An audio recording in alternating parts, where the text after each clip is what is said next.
Mic check. Yes, it's good. I am getting signal.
Hi. What a weird intro, huh? So we're early. Um, yeah, so I was playing around earlier and I was trying to just do some jamming. The studio is still not quite where I want it, but I'm getting there. Uh, but I wanted to say hi. So obviously, you just hopefully heard um, the pain I've inherited. So the reason I played that was because I wanted you to see how. Hey, behave yourself, microphone. I played that earlier because I wanted you to see how the song was built up as I played it live. And that's kind of how I used to perform. I know I talked about this before, but it's a funny thing. But we'll get into it. There's a lot to talk about tonight. There's crazy stuff going on in the world. So I was in this mode to almost not stream tonight. It's so crazy, all the stuff going on right now. In case you haven't heard, there's like a semi riots going on in quite a few states. And in some cases, I can't say it's not unprecedented. So, yeah, it's a little weird, to be honest. Um, so the pain I inherited was my starter. I wasn't planning on it, but that's my starter. And, um, well, hmm, it's a tough thing to talk about. And I'm wearing two headphones. Okay.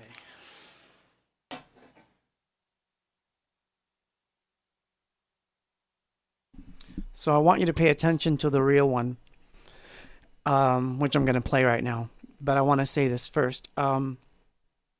So what you saw was the ESQ1, which is a synth that I've had forever. And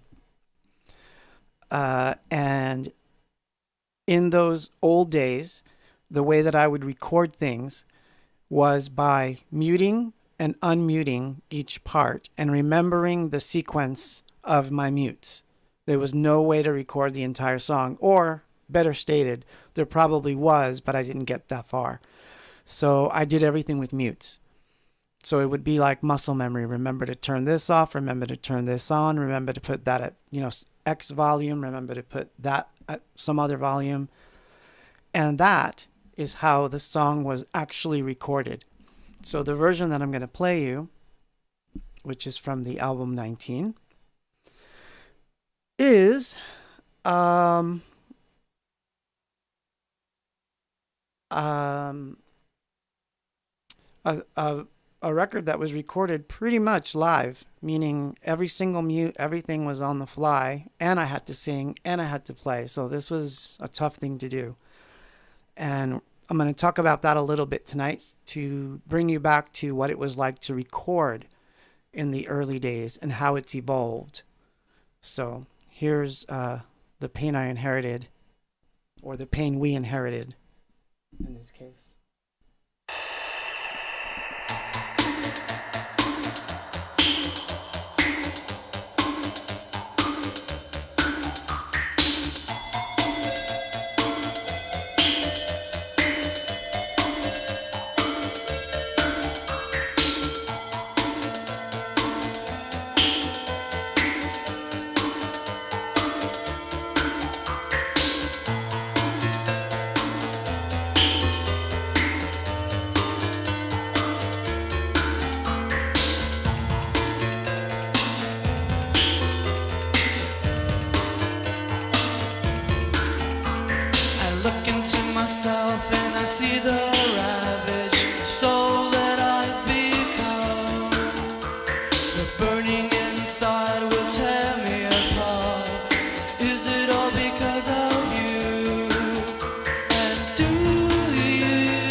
I carry I can't explain away with ethereal words.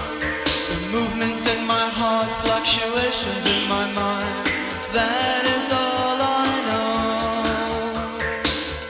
And when I hear you crying in the darkest hour,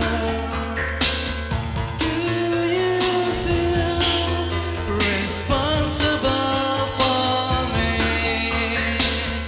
Yes, it's true. The pain that I've inherited from you. Yes, it's true. The pain that I've inherited from you. The pain that I've inherited from you.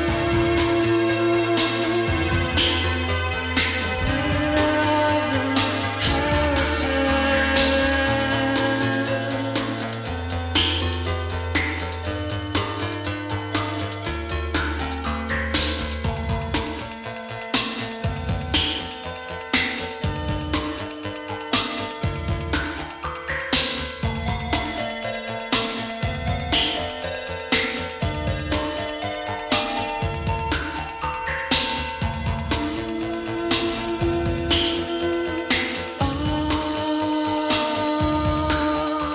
I blame you for everything.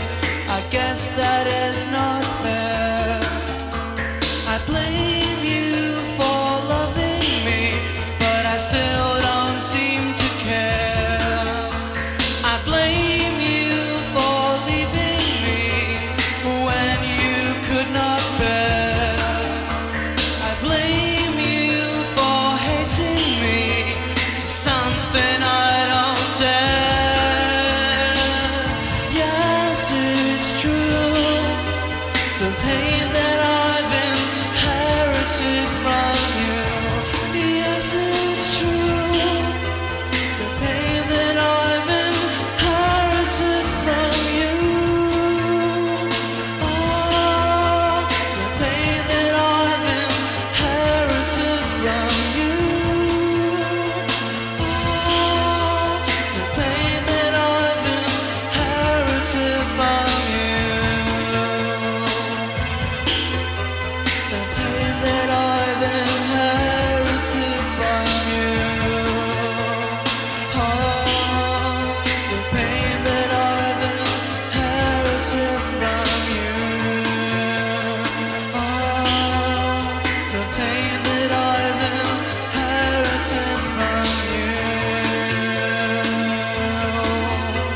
The pain that I've inherited from you. The pain that I've inherited.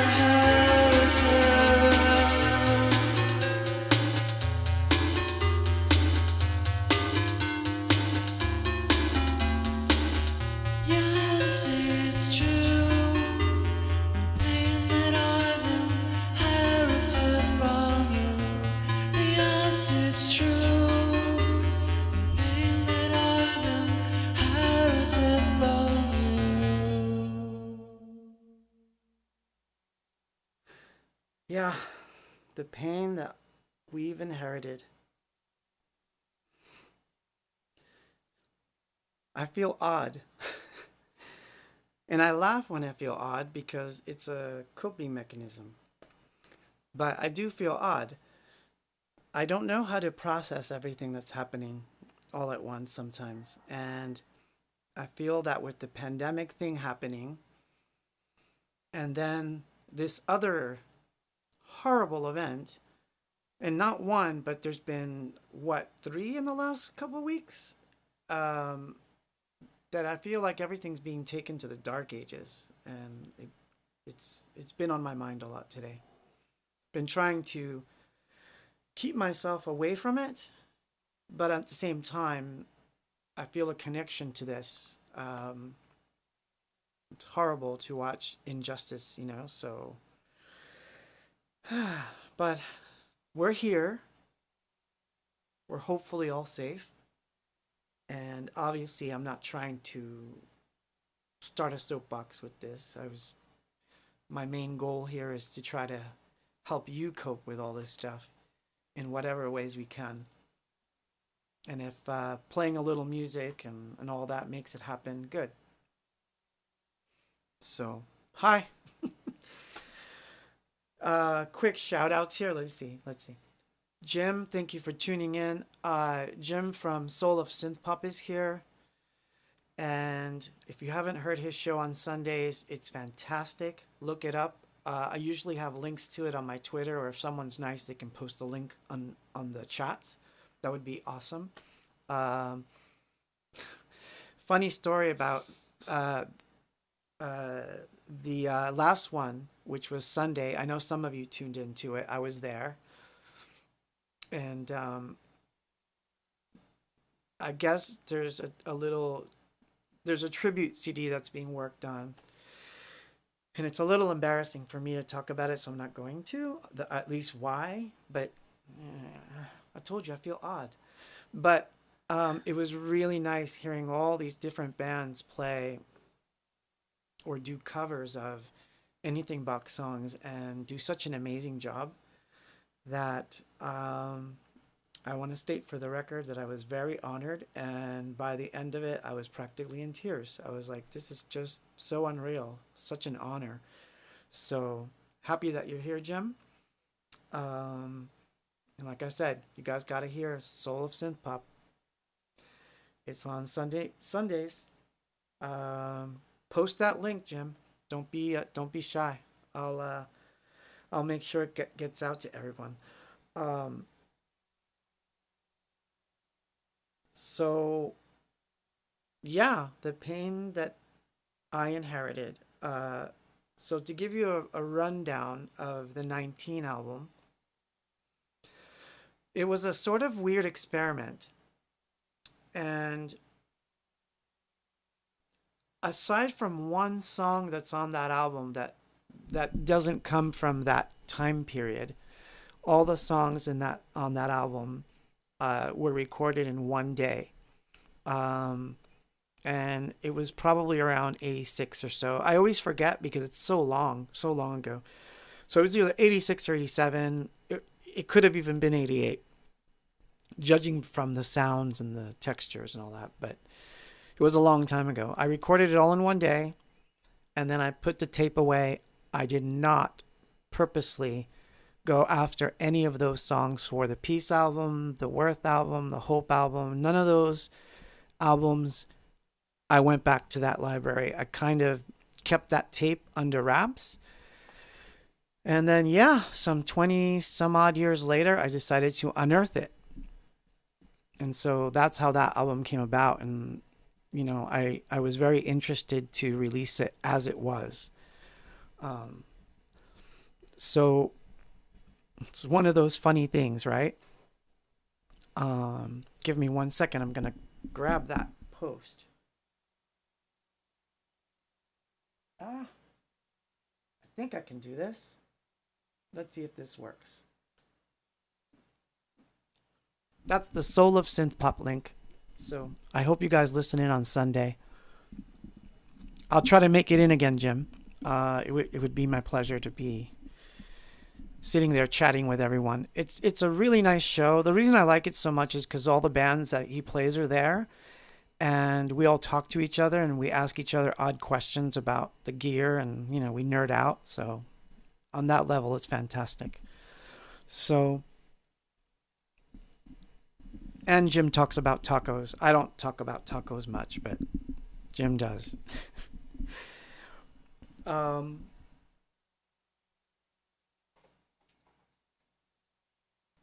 so let's see.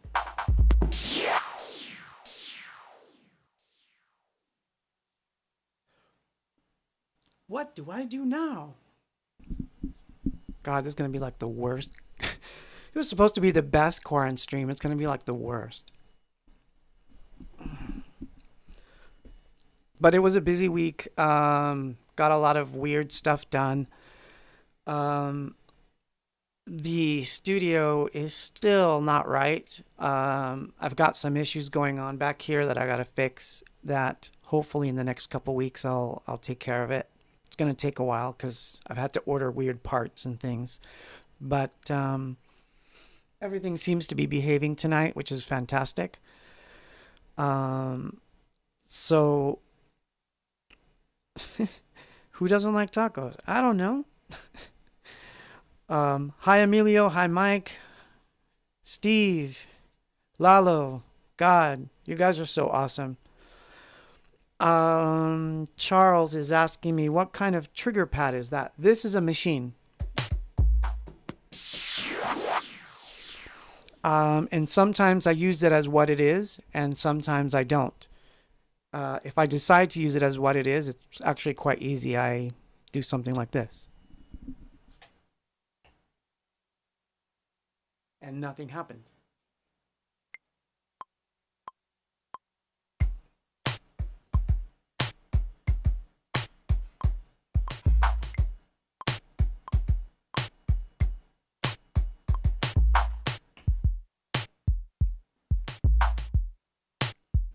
So easy to make loops, and everyone thinks that software is not intuitive, but they're wrong.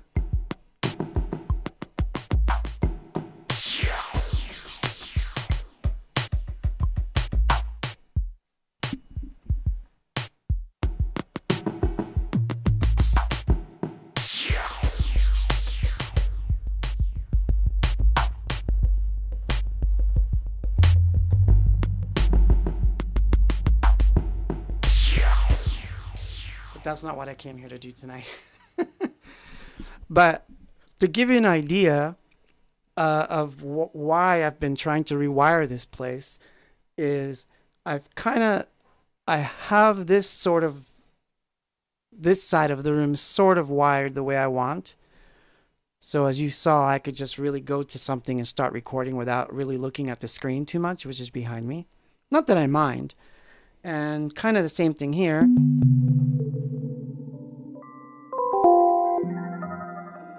I can, do the whole knob thing and be happy.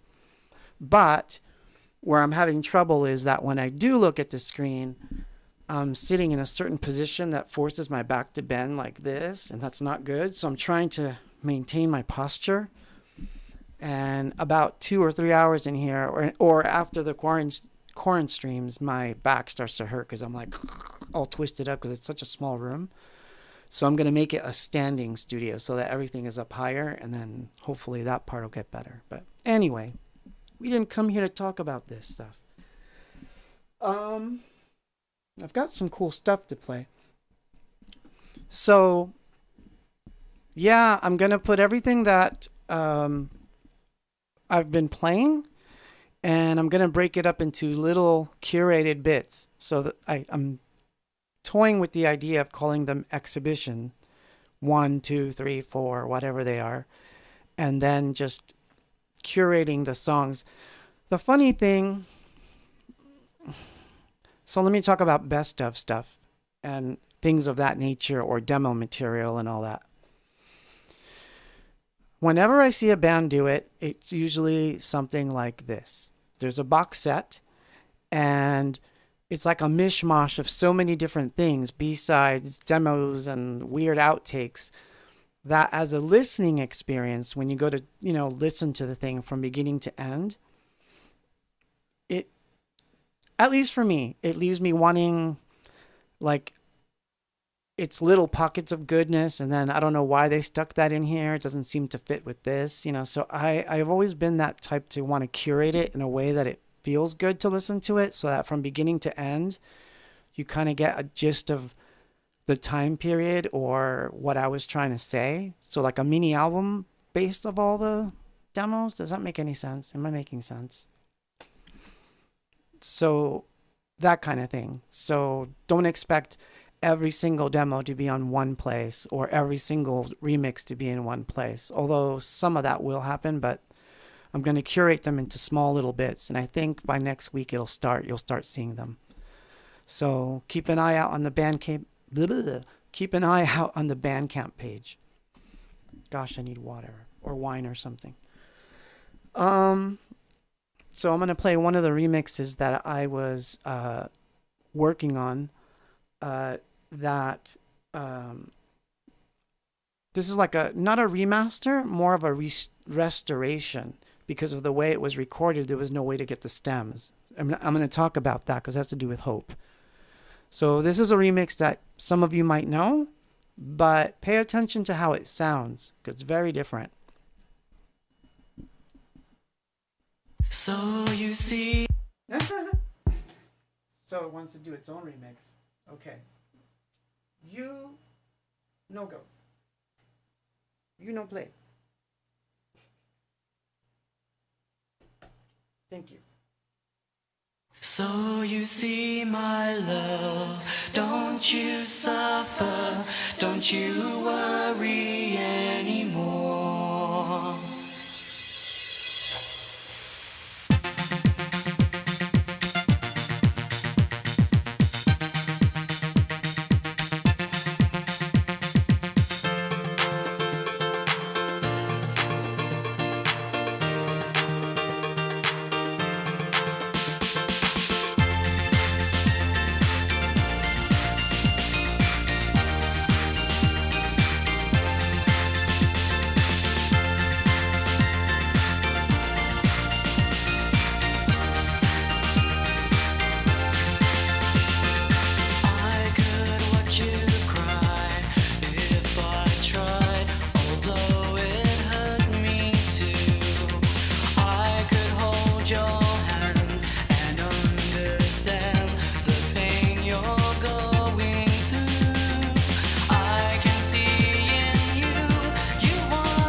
So, for those that want to know about the craziness of recording, I'm going to give you an example with that song. So, that mix was done in the same exact way that the entire album was recorded. And it was an insane way to do it because A, we couldn't afford to have a 24 track tape machine in the studio because we had just left Epic. Um, we had we had a decent studio. We had all the good gear to play back a song, but we didn't have amazing gear to record it. So the way that we had to do things was a little bit odd. We got lucky that a brand new recording thing had come out called an ADAT, which is, for all the studio heads, you're going, oh my God. But it was new at the time, and I grabbed one, and I could only afford one. And what we would do was we would record the vocals on 8 tracks. You know what? Hold on.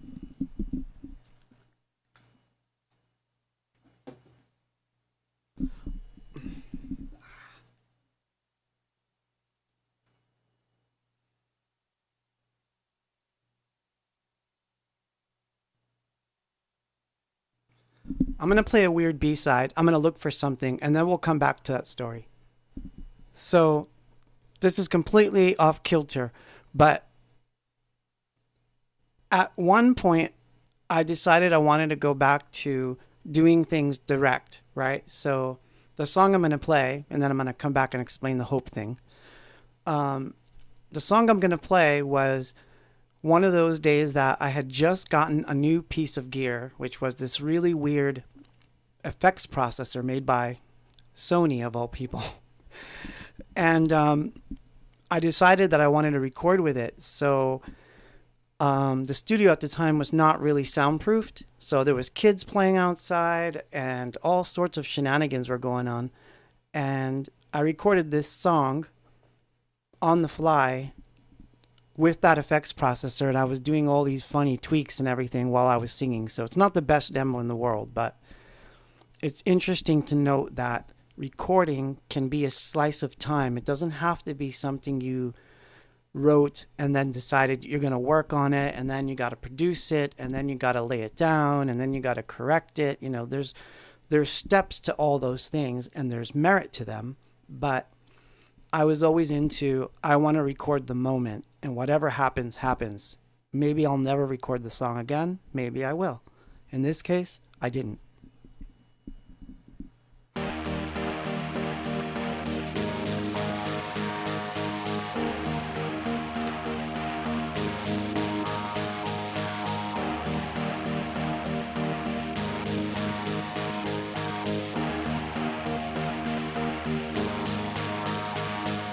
Listen, the words that you told me will never unfold me, and it'll never be my down. And I'll feel the same, and I'll feel the same. Listen, do you will remember the words from September? They'll never be the same, and everything's wrong. Everything's wrong. Listen to the words in your head. They'll never make much sense instead. Listen to the words in your head and let me down. Listen, will you understand me when everything drowns me and everything is clear and everything's gone, and everything's gone. Listen, will you just remember, I thought that you told me you'll always be my friend, and I was the one, and I was the one.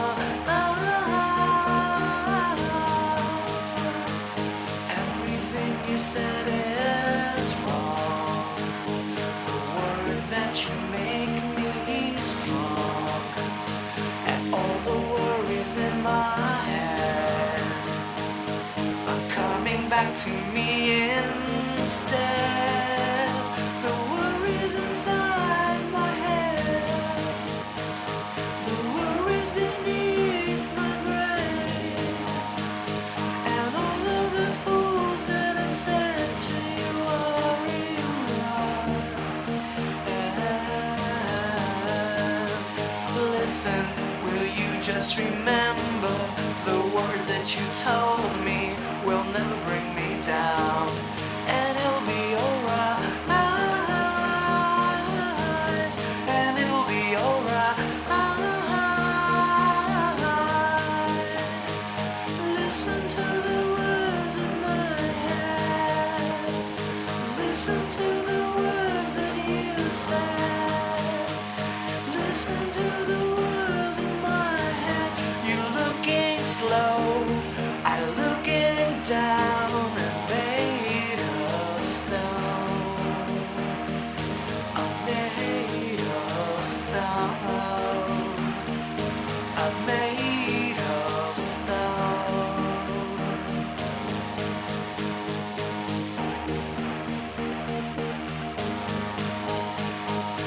Listen, do you will remember the words that you told me will never be the same. And I was your friend, and I was your friend,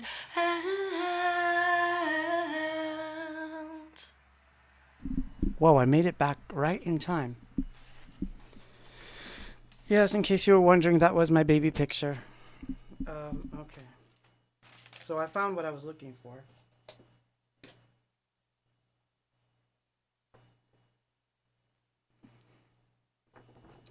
So this is a track sheet. So you can see, I don't know how good you're going to be able to see it, but what it shows is only 8 tracks, as you can see. And this was when it was called Orange Works, of course. And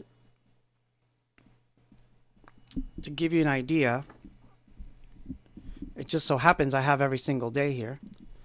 So there was basically on track 1 and 2 was Danya, 3 and 4 was me, lead vocal on 5, and then some weird backing vocals on 7 and 8, and then track 8 just has code, and it says starts 10 seconds at 110 BPMs, and basically all the machines in the room would sync up to this tape machine, and we would run everything live, meaning every single instrument was being either played by the machines or one of us was doing something. And that's how the entire album was recorded. It was all done that way. The sad thing is, though, that the only thing that I have now to show for it is the vocals. There are no versions of the instruments on their own. So, track sheets. And this, you guys are like, what the hell are you doing? Is it school time? I'm afraid it is school time. These were the production notes. And they're funny. I'll read you some of them because it's really funny. These are things that we would have to, like a checklist that we would have on the wall that we would all have to kind of read and make sure we've done it. 1, did you separate the tracks as much as possible? T3, is it fitting into the mix? Was the output C and D used? Did you pan everything? Did you forget EQs and mutes? MPC, are the hi-hats panned or did you forget? ESQ, did you pan program each individual sound? Did you EQ it? ESQ rack, did you use it? Is lead vocal EQ'd? Does it require it? Are the backing vocals EQ'd? Have all the edits been done? We had to edit that by hand, by the way. Did you check the peaks? Did you stay under 0? Did you note all changes to the mix? We may have to repeat a mix. Did you write all the important stuff down? No, we didn't. After the mix, did you do an instrument? After the final mix, did you remember to do an instrumental version as well? Thank God, yes. And did we do any remix parts? That's the killer one right there. Because if we didn't do the remix parts, then we wouldn't be able to really go back and resync everything correctly. So if you started from scratch, it was a pain. So most of the remix parts we would write in as it was happening. So like after we recorded and everybody went home, I'd be like, well, let's see if I can make a remix out of this. And I would start to figure out what the remix was going to be. Anyway, so now you know how Hope was recorded. Almost entirely straight live to the final mix. Throat was dry. Sorry about that.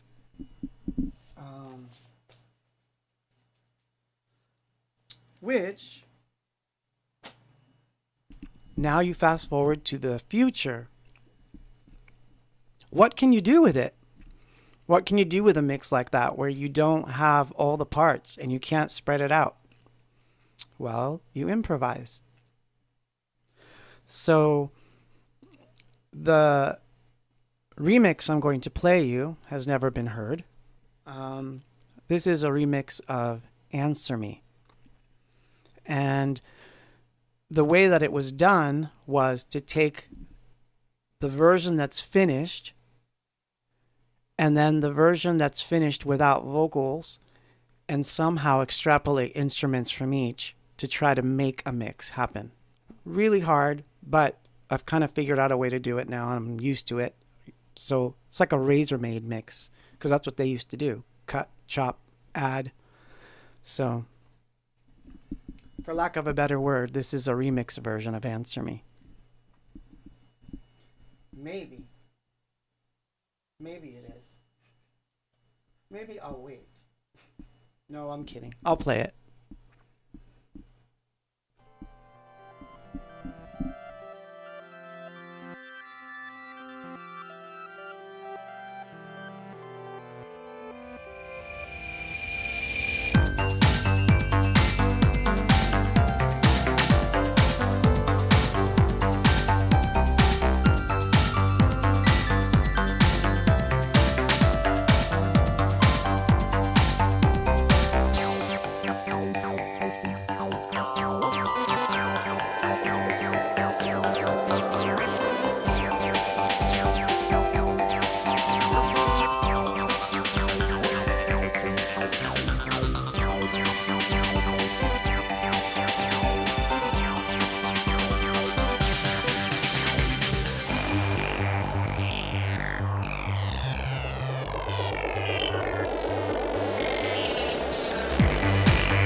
So that's what you can do with a razor, at least a digital razor. So yeah, I was able to take sound effects. I was able to take the instrumental and cut bits and pieces of it, loop it back around, and obviously cut and splice. And then I remastered the whole thing. It wasn't as easy as I thought it would be. And the stupidity of it was that I actually wound up doing it 3 times because of various crashes I was having. I need to replace my power supply is what's going on. So, yeah, it was horrendous, but I stuck it out. So, so that's how Hope was recorded. So now you know, you're getting the idea, right? That most of the stuff has been live, straight to tape, or straight to computer. So obviously that's changed because now I have the computer and it remembers everything I'm doing. So it's very possible to go back, which is great. But I still like the idea that certain things I like recording live. So as I work on new material, that's kind of what's going to happen.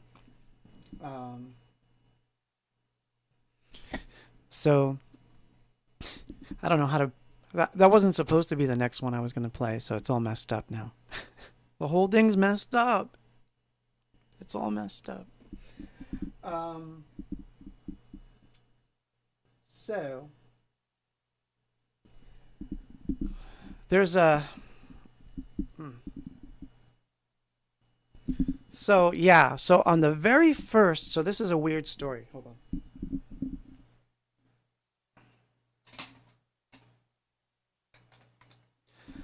So on the very first stream, which if you remember, it was just a test. I wasn't expecting to stream.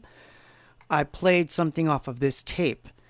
And the weird thing that surprised me was maybe a half hour before I did the stream and I had queued up the song that I played, I thought for sure that I'd had it archived somewhere digitally, meaning that I had done the transfer. But as it turns out, I hadn't. So I had to go looking through all the hard drives and I realized, wow, I actually don't have that song. And I had to go back to the cassette and grab it so that I would have a digital copy, basically. So this is going to be one of the ones that goes on the old tape comps. So, and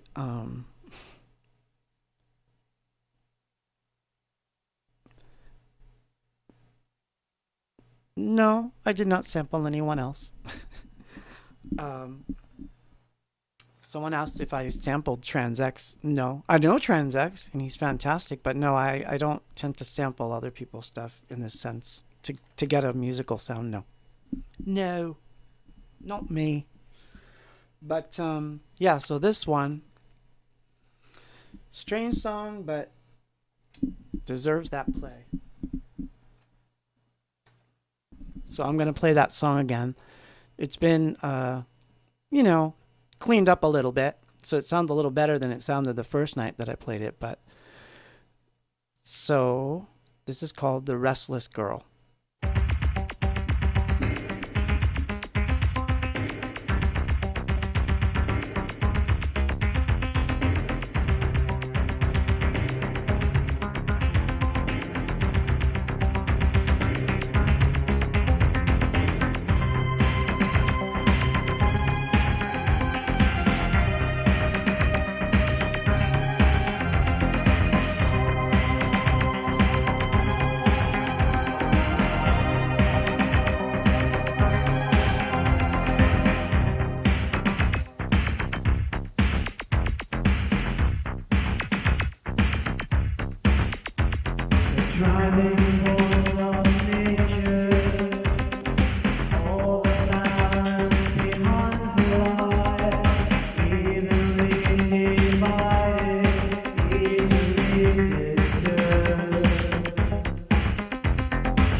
Is it wrong for me to want?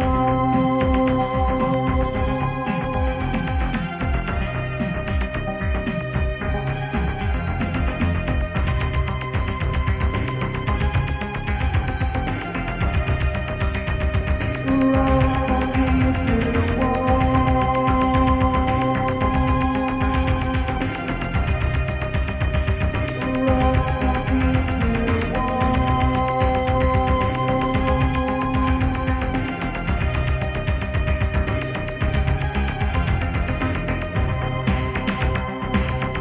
This is my world.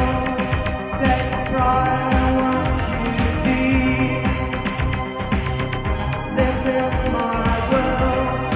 It belongs to you and me. This is my world. This is my world. This is my world. This is my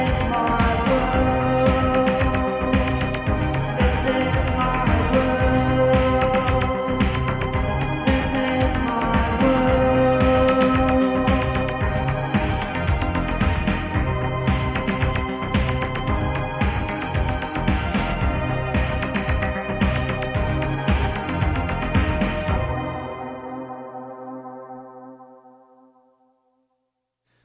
Complete with the misfire. The other part of it I have also, but I won't play it this time. But so I see some questions there. So let me answer some of these because they're funny and they're interesting. I always like the interesting ones and the weird ones. So let's see. When will there be a new album from The Diary? I don't know. That could be a while. I'm not in that mode. I have to be in that mode. You know, it's like a mood, and I'm not. I think if I did it now, it would come out really like almost heavy metal. So I don't think I want to do that right now, but I think that's what would happen if I decided to do a Diary album. It would be really rough. So I don't foresee it anytime soon. But that's not to say it wouldn't happen. There's funny, you know, the reason why I did the Diary was to do things that were very different from A-Box. And now I don't really have that limitation, so it kind of got absorbed. And I'm going to talk about that too. Because I have a song I was going to play next that is very indicative of that. Let's see. What year is this demo? This demo would be for the one that I just played. I'm assuming that you're talking about that one. That would have been from 1988, right when we first got to California. And I'll answer that other question that people asked about the drum machines. In the early days, we had an RX-11, which was really cheap, and I didn't like it that much. But we recorded good stuff on it, so I'm glad that we had it. From there, I moved on to Sequential Circuits Tom, which I know most people are going to be like, what the hell are you talking about? Drum machines. Drum machine. There's a really good song about drum machines. I'm going to have to find that song and play it. But we did it once, right, Steve? You remember that? The drum machine show? But the drum machine to end all drum machines came when the MPC showed up in my life, and that's what I had put down in the chat is that this may have been one of the first songs I used the MPC on, and I never looked back. That was it. Once I got into it, all of it, I was never going to go back. So that is still my way. The other question was about the Echoing Green. How did we meet? How did we wind up working together? Well, most of the bands that I have ever worked with in any scope, we first wound up either touring together or we met on the road. And Joey I met backstage at Club 101 in El Paso. during a show, or I should say after a show. And we hit it off, and we've been great friends ever since. Although I miss him, I haven't seen him in a long time. If you're listening, I hope your voice is good and you're going to, you know, rock out some tunes. I think it's time. So, yeah, that's how we met. And then he hit me up to do a remix, and I was terrified to do a remix because I showed you how I record. So remixing someone else's stuff was even scarier than mixing my own things. But somehow we got through it. And I also wound up doing the cover of that first, I think it was the first record, which was also my first commissioned cover for someone else. So that was really the start of it. And we wound up doing, there was one weekend that we all wound up in San Francisco. That was really fun. No, San Francisco? Sacramento. Correct me, Steve. I know you know that one. I'm forgetting. I'm really sure it was San Francisco, but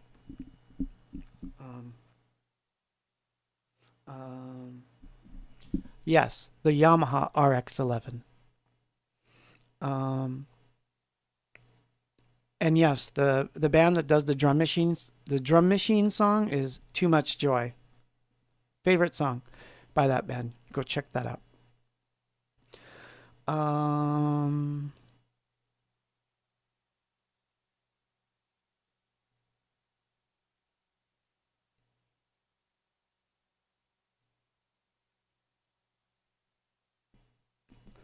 Well, okay. So someone wrote page. I don't like to do too much pats on the back here. So, but it says that not a lot of bands making post punk or cold wave nowadays, but you did it 25 years ago. Well, remember that someone had done it before me for like 7 or 8 years. So I was just jumping on the bandwagon 7 years after. Now people are like 27 years after, but yeah, I mean, it was a different sound. I wanted to do something different. So there's going to be people out there that are like, what the hell are you guys talking about? So I have a side project that I do called The Diary. And so far, I've done 3 albums under The Diary. The first one is the Black Album, which everybody who knows A-Box probably has. It's called Page 1. That's the dark wave kind of thing. The next one is Separate, which was getting into the real post-punk thing. And the third was 7 Sleepless Nights, which is a blues record. So that's how weird The Diary is. But anyway. Did I bring that song? Tell me I brought that song. No! I knew it. I messed up. But that's okay. It's because I wanted to talk about, other things too. So I told you how we recorded Hope and how difficult that was. Now, imagine the track sheets that you saw, but like 4 or 5 pages of that for the album that followed, because we still recorded it the same way, but all of a sudden, now we had much more gear, because Hope did good, so we were able to buy new things. So we got an emulator. I think we wound up getting an MPC 3000. We had a T3, a T1. So basically, the entire 24-channel board was filled with different sound boxes and modules. And my rack unit, I have only 1 left now, but I used to have 3. So when we got to Electrodelica, mixing that album was a nightmare because we had to remember not 1 page of stuff, but 4 or 5. And each person Dave was in the band then, and so was my brother, and Paul was around too, of course. So what we did was we would divide it. Each one of us would get a sheet of paper, and one of us would have to sit there and remember what to mute, what to bring up, what to turn off. It was a nightmare to mix that album. But it was probably the most creative thing we'd ever done. And by then, I thought I'd absorbed the diary. Does that make sense to you guys? I'd absorbed that weirdness, and I thought, I don't need to do a diary album. I have this. So I'm going to play a song from that album that wound up on a video game. Well, it wound up on 2 video games, actually, from the same guy. And the story, and I know I'm going to tell it all wrong because I wasn't planning on telling the story tonight, but I'll come back. It'll help me get the juices rolling in my brain. This is from Electrodelica. This one's been restored. Nope, it has not been restored. Something went wrong. Yeah, turn warp off. We don't need that.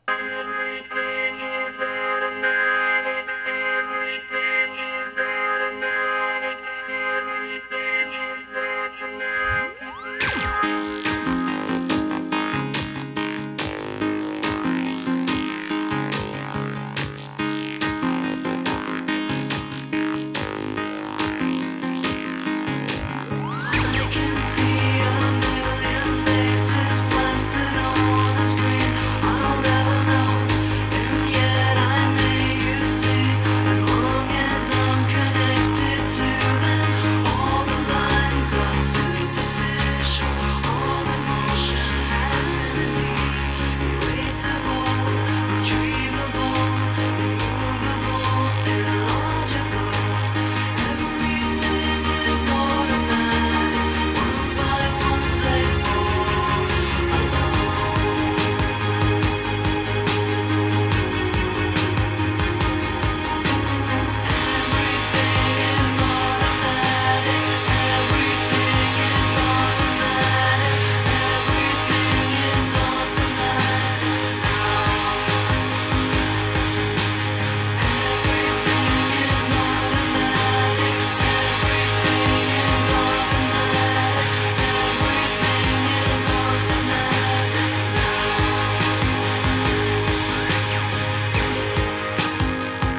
It's the first video game I can't remember. Symphonies. Something Symphonies. I can't remember that one. I can't remember the name of that first game, but it was on that game, and it was for the PlayStation, the mini one. And the story is that in 1990, Pieces Out, Paul and I are walking down the street in New York City. Guy comes up to us. He basically says, "You're Claude, you're Paul. I just bought this album," or something like that. And we were like flabbergasted. Who's going to recognize two of us in New York City? Which is funny, but yeah, this is what happened. So we meet him. We talk. He was cool. We liked him a lot. Done deal. End of story. Not so. Years later, he is now a game developer, works for a company called Tigertron, approaches me on, using this song that I just played for a video game. And when I saw his name, I just remembered. I'm like, are you the same James Milk that I met way back? And he was. It was the same guy. So we've been friends ever since. And I was very lucky to have the same song on a different video game, which was basically a labor of love. If you haven't seen Jupiter and Mars, you got to see it. It's a fantastic game. I wish I had a PlayStation. I would play it. But I'll have to make a video of the section that this song is in. It's really, really pretty. But yeah, so I hope I'm not boring you. But anyway, yeah, that song was from Electrodelica, and it was one of the hardest records to make because we were still on this let's do things live kick, but now we had advanced to the next level, whatever that was, of having, different sounds come in at different times, and, we were going to put them in for a little spot here and then take it out, and just insane.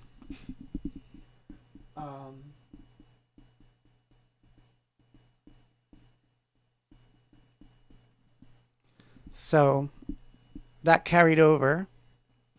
And then we finally got a computer, and this is why this is such a funny transition. We finally got a computer, but the only thing the computer replaced for the next record that we did after Electrodelica was the computer basically replaced the ADAT. So now we were recording the vocals to the computer, but it was still playing all the stuff live. Hence, the universe is expanding. Basically, we'd gotten a computer, but we still didn't know what to do with it other than record vocals and sync it up to the machines, which is a funny thing to happen. So I'm going to play a song from The Universe is Expanding, which has also been kind of remastered, which is this song.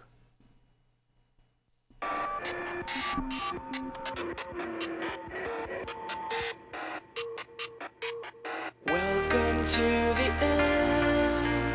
The universe expands. Everyone is glad as the sun descends, and your self-esteem comes back from where it's been. We are all indebted to everything it brings. You know how everything is connected and reflected. Na, na,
Dry throat tonight.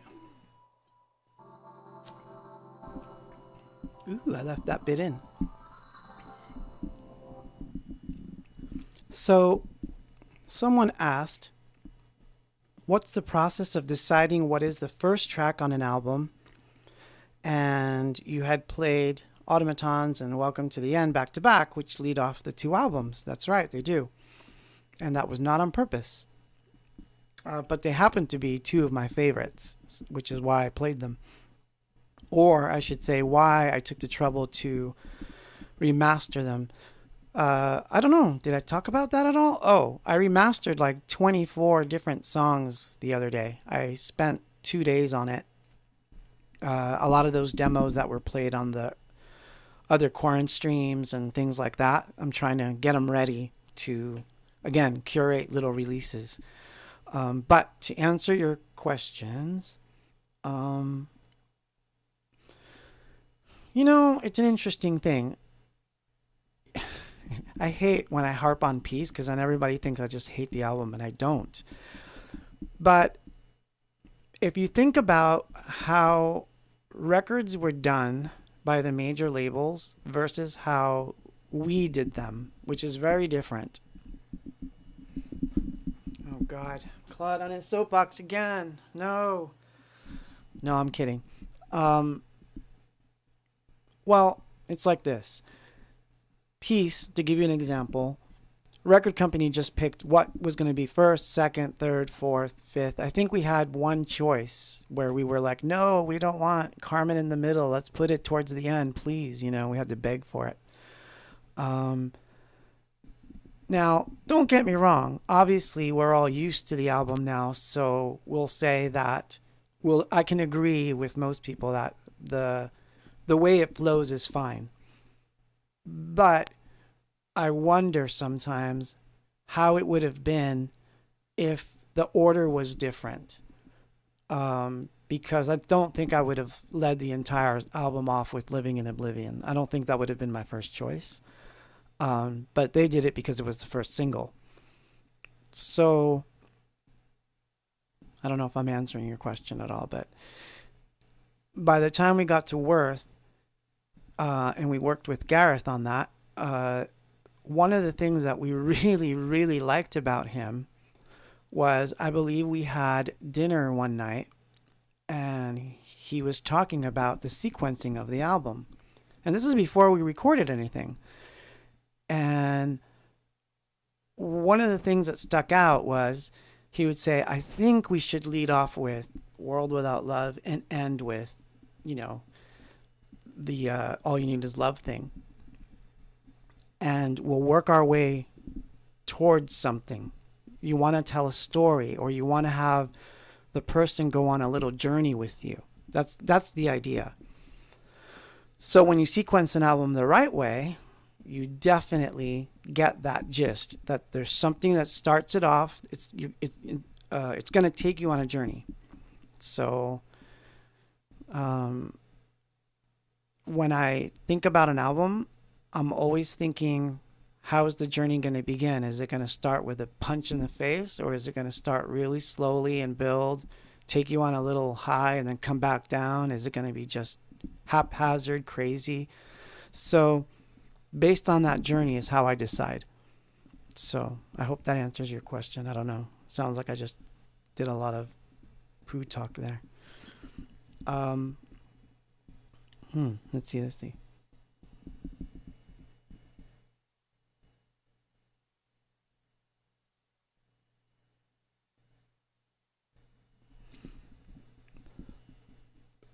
Jim's talking about the tribute album. Don't worry about how long it's going to take. It takes as long as it takes. All of us are under quarantine and all that stuff anyway, so who knows? Don't worry about it, Jim. Just, you're doing good. And man, yeah, I see what you're saying there. One of the bands had a member go down. You say go down, not like down. You mean he got sick, right? Sick with the thing?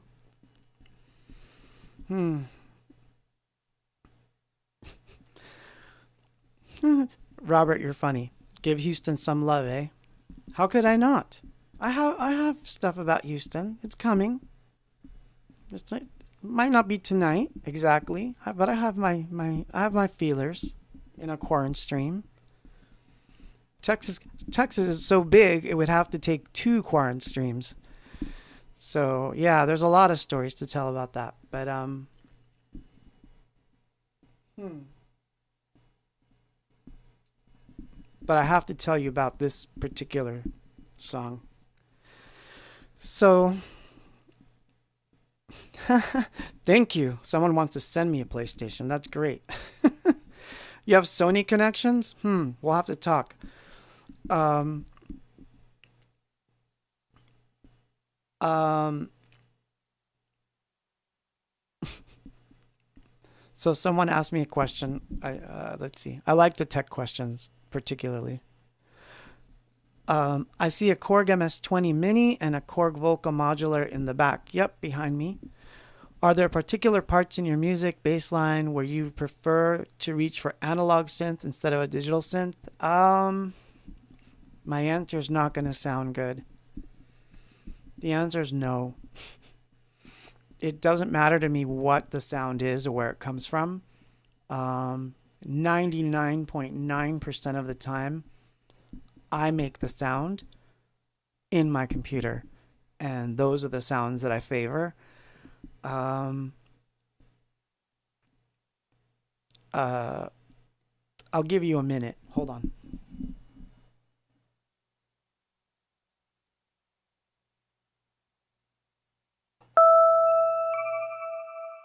Let's just turn it down a little. So, to give you an idea,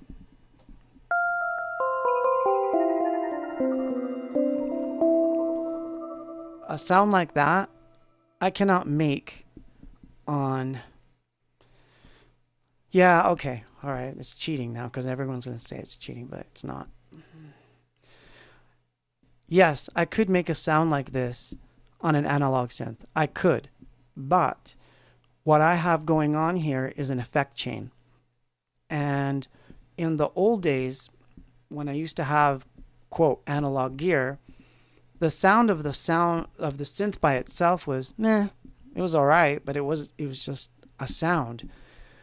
You needed EQ to make it sound fatter. I needed delays, reverb, all kinds of different aspects of the sound. There's more to it. So if I had to go after my dream synth, it would probably be some sort of weird polyphonic modular thing. And even so, I don't think I'd have as much fun programming it because I tend to have a sort of ADHD. I have to get to it fast. Everything has to be fast for me. I have to be able to reach to it, do my thing, and I know what I want. So if I don't have that near me, I get frustrated. So I like to fiddle with the analog synths, of course. And if I come up with something really cool, I do record it or I make a sample of it. But it's not the way I work. My brain was wired to be part of a computer. I just know that that's how it works. It's symbiotic to me. So that's why I'm so quick on all of them. It's just my way of dealing with the machines. That's what I do. But anyway, that's not the story I wanted to tell. Oh my god, this is going bad.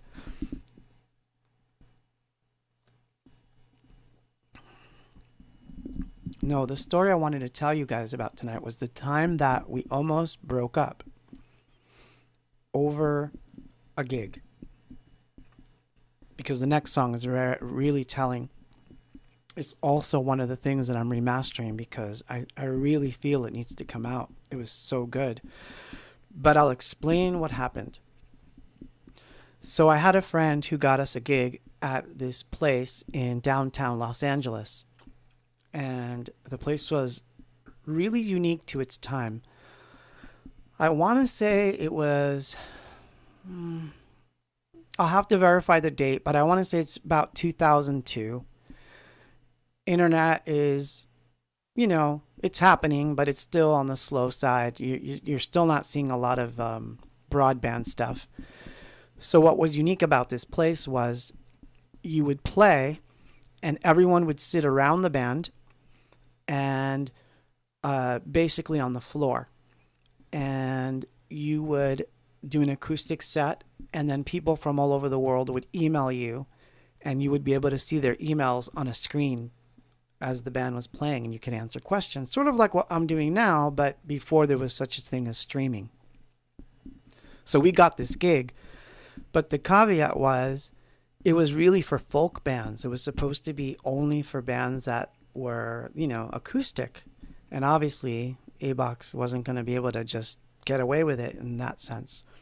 So what we did was Paul, Dave, and I, and Gary, we devised a way that we were going to do an entire set, and it was going to be acoustic, but electroacoustic. So Paul would play bass or guitar, and then Dave would either play bass or guitar. Gary would beatbox, that would be our drums, so we can get away with drums since the place didn't really allow drums. And I would sing and play a shaker. And we practiced for that gig for a whole month. And in my ADHD perfectionism, I wanted it to sound really good. And we kept messing up, and because we weren't used to playing acoustic. And I remember one night we had a fight, like a drag out, like, I hate you, well, I hate you too, kind of thing. And everybody just walked out in one direction or another. I think Paul got into his Jeep and drove off after rehearsal. And the rest of us weren't sure if he was going to come back. But obviously he did. I think the 2 or 3 days later, we all got together again and we decided, we're going to make this right. And we really practiced in earnest. And we did a really good job at that gig. And I am so lucky that I have the recording of the entire thing. But for tonight, I'm going to play one song one of my favorite songs, but the way that we did it at that place, so you can see what it sounded like, how cool it was to play acoustic. So this is from Kulak's Cafe in Los Angeles, Heaven 60.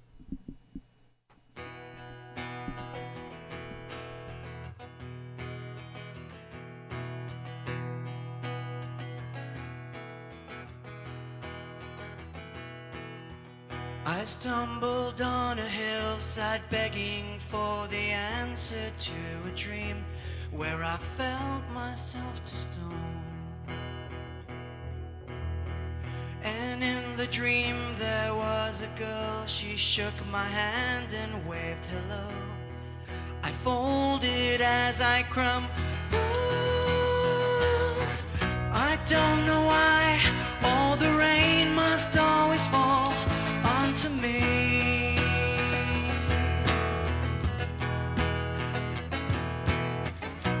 There are colors in the sky we cannot see. I do believe. And she said, heaven is the only way to fade.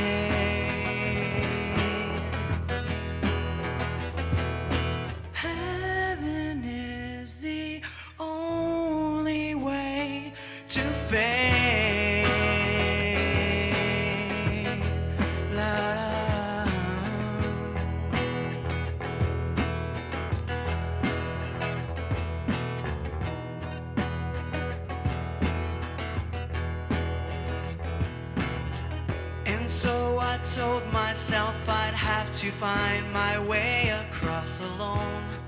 There are no reasons why. Just then the birds that flew all took me in their wings, and then I knew everything is surely something. My father died, never knowing what it was, and it was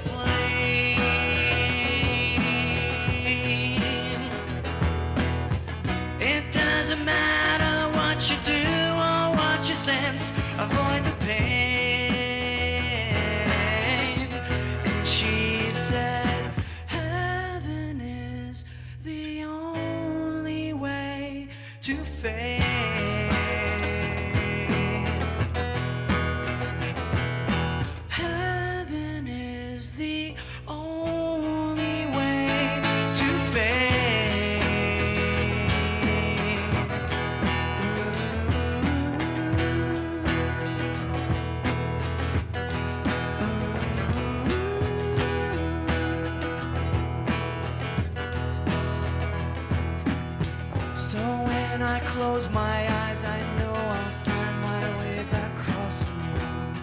There are no reasons why. I asked a girl if she knew ways to tell me everything was fine. I'm changing all the words. And then the girl reached out and turned into the night and flew away.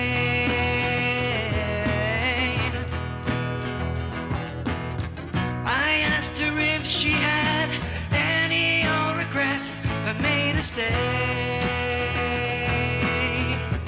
And she said, heaven is the only way to fade.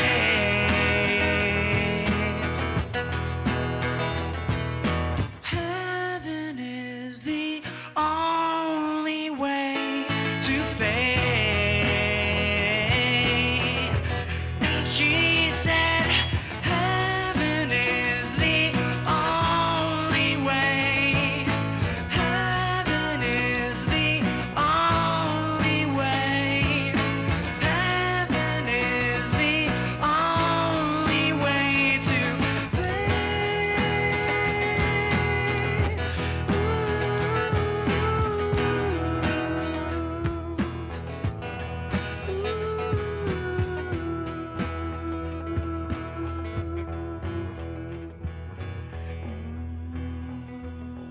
Need a moment.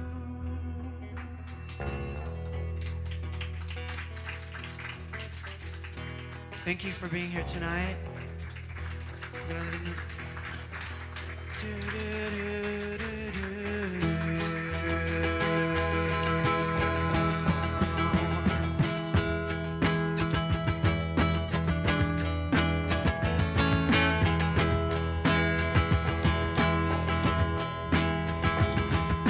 Heaven is the only way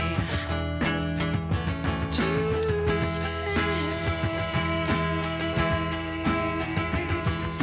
how does it feel to be one of the beautiful people?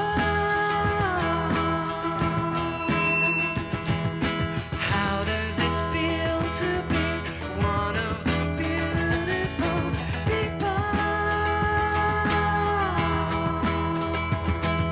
How does it feel to be one of the beautiful people?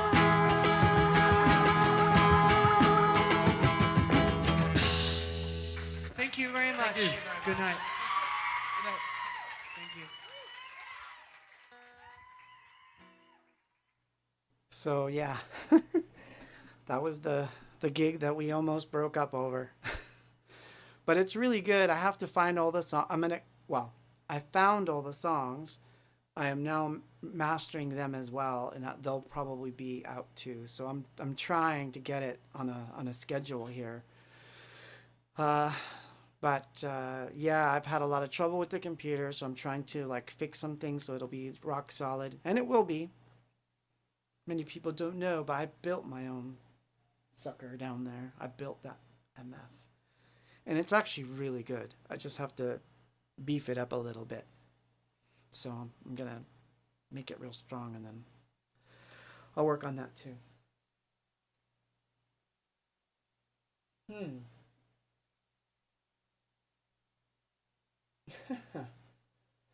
Yeah. So this last song, because I'm gonna play one more, and then I'm saying goodnight. It's been fun. I mean, I know I've been odd tonight, but it's an odd world. Um, Alicia asks, was that the same year you guys had a female drummer? No, this actually came after, I believe. That was another story where we almost broke up. I think we almost broke up like a million times. The funny one is when I quit. That's when it's funny. It's one thing when someone else leaves, but it's when I leave that it gets really weird. And there was such an incident. I have to tell you about that another time. But where I quit the band. I was like, I quit, and I left. But I want to play one more. And this one is a really bad tape, okay? This is a bad tape.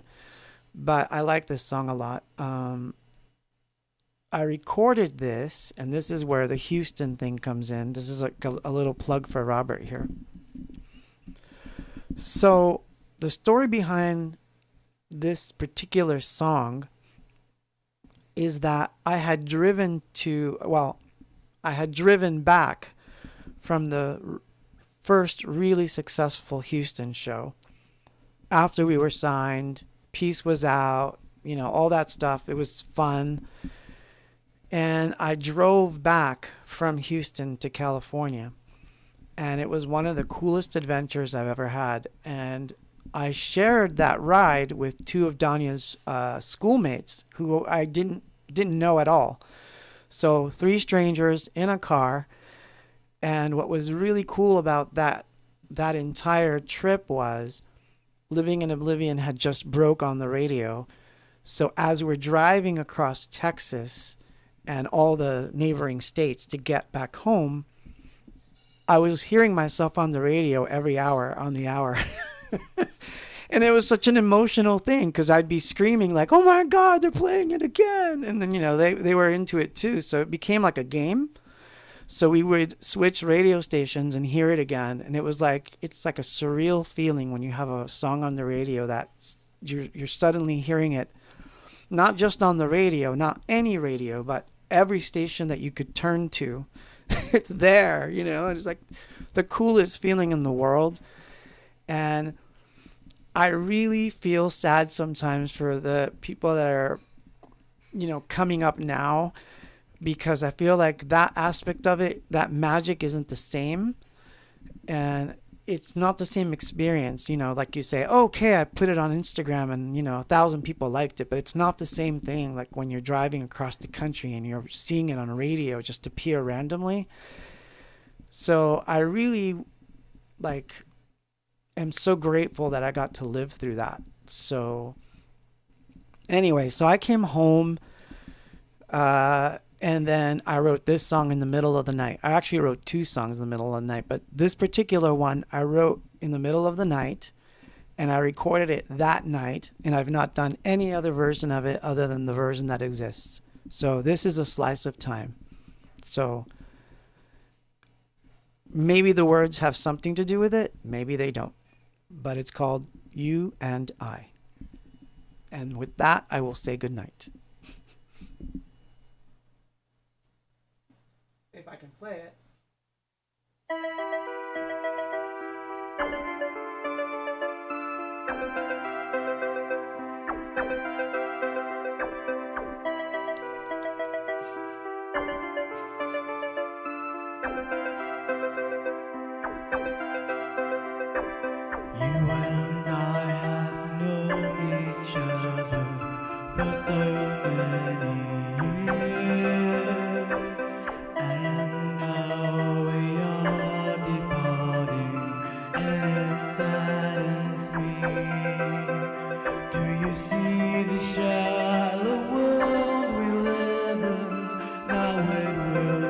More of a